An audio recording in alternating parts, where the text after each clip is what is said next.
just want to take the legal perspectives here. Since 2011, we set the tone for the legal aspect in order to really manage and also stay away from some of the things that have happened in other countries. Have we really set the tone to stay away from the oil curse that we have been talking about from other countries? I think first and foremost, the mentality that we adopted coming into the industry was totally wrong. And that sets the foundation for everything else. Now, from the beginning, the kind of pronouncement that was made by the government made it appear as if the oil was going to be the mainstay of the economy, which should not have been the case. It should have been supplemental to, or it should have been a cushion, but it should never have been put forward as if it was going to be the mainstay of the economy. And that manifested in the policies which was adapted thereafter. So you have a situation where the oil is being used as collateral, etc. So you're basically eating your eggs, before they're even hatched. So you have a situation where we came in with the wrong mentality. We adapted policies which have come back to haunt us even today. Now, the situation that we have, the main problem that we have is the matter of licensing. The way and manner in which the licensing is done, it's not in the best interest of the country because it's shrouded in too much secrecy. So going forward, talking about the legal perspective, at the time we discovered oil, we had three main pieces of legislation in place. We had the Petroleum Exploration and Production Act of 1984. We had the JMPT Act of 1983, and we had the Petroleum Income Tax Act. Now, when we discovered the oil in 2008, it was deemed necessary to put in other pieces of legislation. So we passed the Petroleum Revenue Management Act and we passed the Petroleum Commission Act. By and large, looking at the piece of legislation, on the books, it looks as if we've gotten the things right. But in practice, is it manifesting the way it's supposed to, as it is on the books? And that's where the problem is. To manage the petroleum industry effectively, there are three main things that we need. We need good policies, we need good laws, and we need good people.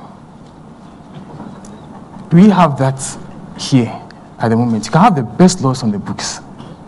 The best laws on the books. If you don't have proper implementation, it's not going to work. If you don't have the proper people implementing it, it's not going to work. So on the books, we have the laws. We have the laws, but if at the end of the day there's not the will to make the laws work the way that it's supposed to work, then it's more or less a zero-sum game. Well, I'm just wondering, how can we make it work? Because you are a lawyer. Exactly what can we do to make it work? How can we make the laws work? Now, first and foremost, we must make sure that there is transparency.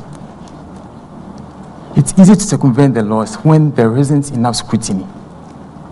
We can have laws in the books. We have Article 268 of the Constitution, which basically says that there must be parliamentary ratification of all natural resource agreements. Now, between 1994 to 2007, you believe that there are about 18 mining agreements that were in operation, which had not been ratified by Parliament.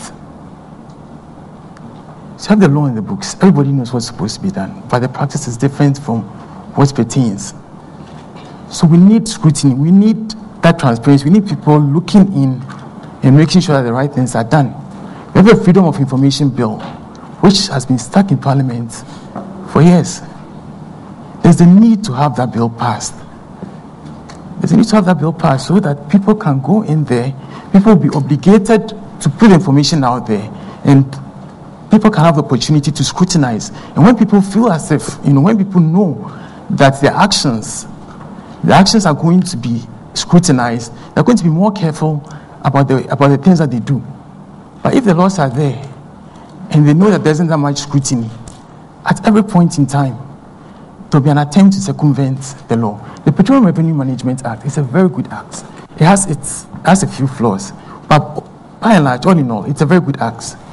We brought from best practice, that is Norway, Trinidad, and Tobago. So this was a law that had been in operation for a while. It had worked well.